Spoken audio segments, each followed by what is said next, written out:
Welcome back. Glad to see you again. I wanted to take a few minutes to go over the syllabus with you just briefly. I do that in my face-to-face classes, and I think it's a little helpful to get to hear each component of the syllabus explained to you by the instructor.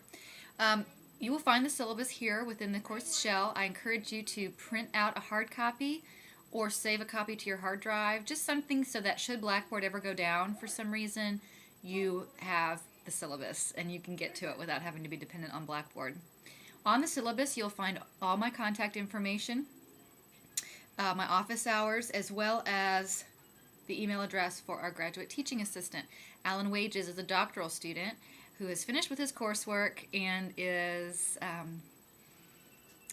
in those final stages of doctoral work here in our department. He's a family studies student. This class is 100% online, and you'll find a box there on the first page of the syllabus that discusses with you Blackboard and the help desk, how to contact the help desk. The help desk is there to help you with any technological problems that you have. You can't upload a file, things like that. These are not questions to ask me. These are questions to ask the help desk.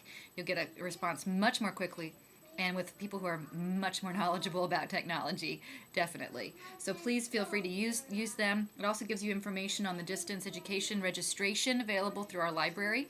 If you haven't already done that, be sure you register as a distance learner with our library so that you can benefit from the programs they have available to our online students. You also need to have a Blackboard, a Pioneer Portal account. You need to have an email address that's linked to Blackboard. Frequently, I will send emails out to the whole class through the Blackboard shell. So please make sure that the email that you check often is one that is linked to our Blackboard account.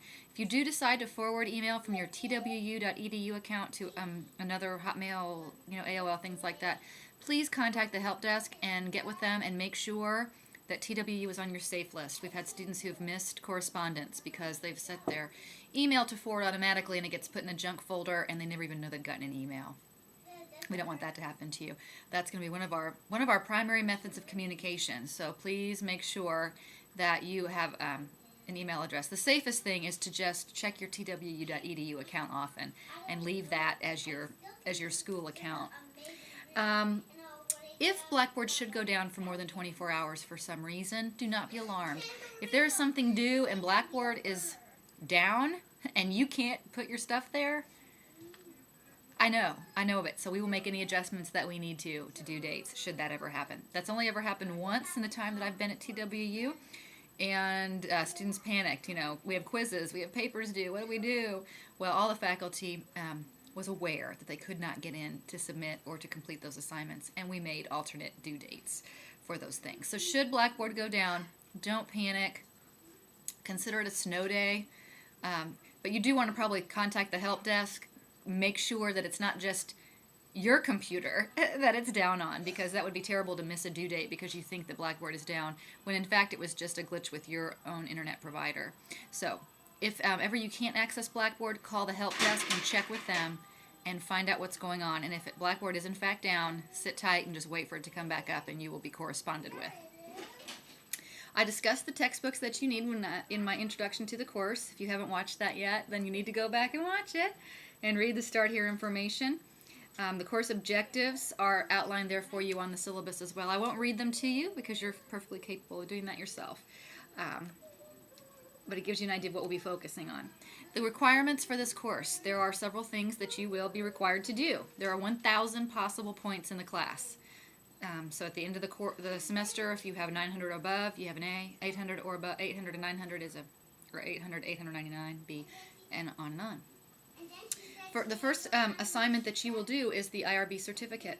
This is something that's required of every researcher. I have to have one, and every time I do a project, I have to have it and turn it into the IRB board so that they can make sure that I've had the appropriate training for working with human subjects. So you will go to the link there in your syllabus, and you will complete the training, and at the end of that training, you will have a certificate. Print a copy of that certificate, because once you go away from that screen, it's very difficult, if not impossible, to get a copy of your certificate. So print a copy of that certificate. If you have the capability to print it as a PDF so that you have a hard copy on your computer, do so.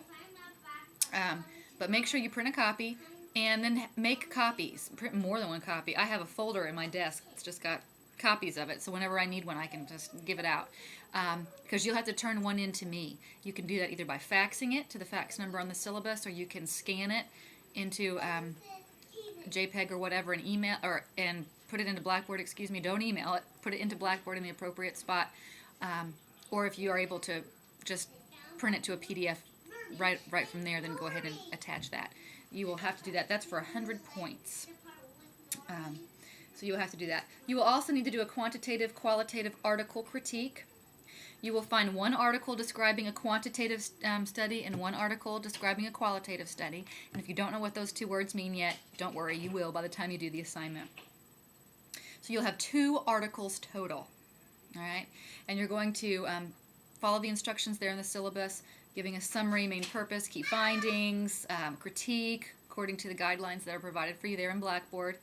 And then you'll post a copy of your critiques via the dedicated discussion board there.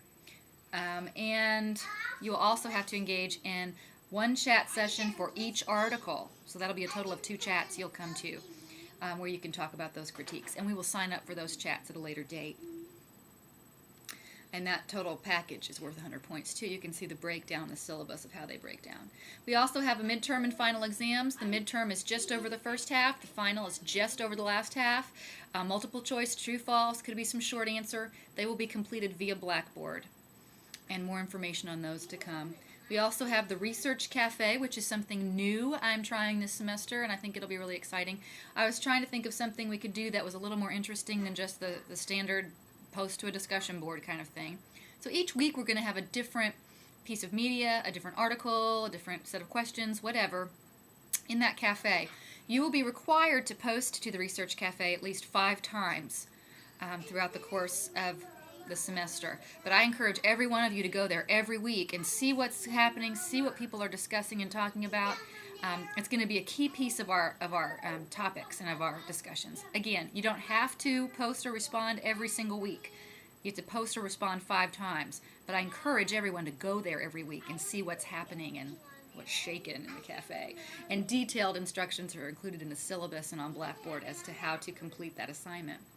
We also have weekly quizzes. Every week you will have to complete a quiz in Blackboard, multiple choice, true, false, short answer. And those are going to be the kind of quizzes that you may complete. Oh no! You can complete as many times as you need to earn the full credit. I want my point for the quizzes is that they're a self-check mechanism and something for you to see how you're doing and how well you're grasping the material. I'm going to have to hurry up, aren't I? Because I hear some people needing me. It's always hard when we're 2 and 4 because we fight over everything. And then, of course, last but not least, your mini proposal. This is the big kahuna, the big thing that people are usually so worried about. To try to make it a little easier for you, I have it broken down into segments. So you'll turn in first the introduction, then you'll turn in the literature review, then you will turn in the design and methodology. You will get feedback from me all along the way, and hopefully that will make that assignment less daunting for you. And again, more information is included in the syllabus and on Blackboard, as you may. And you'll get more information as we go on how to complete that. Course policies, the most important course policies that I will talk about very quickly are that I don't take late work, and that if I have a documented case of plagiarism, I will turn it into the Office of Student Life for disciplinary action. And all that is explained in some level of detail in the syllabus, but I do want to make sure I'm able to say that to you as well. No late work. It just makes it easier for everyone. And the course calendar is there as well, and I hope that is helpful to you. I look forward to the semester with you. If you have any questions at all about the syllabus, please take the time to send me an email or put a question up on the Q&A boards so that we can make sure you understand what the requirements for the course are. And I look forward to working with you this semester. See you online.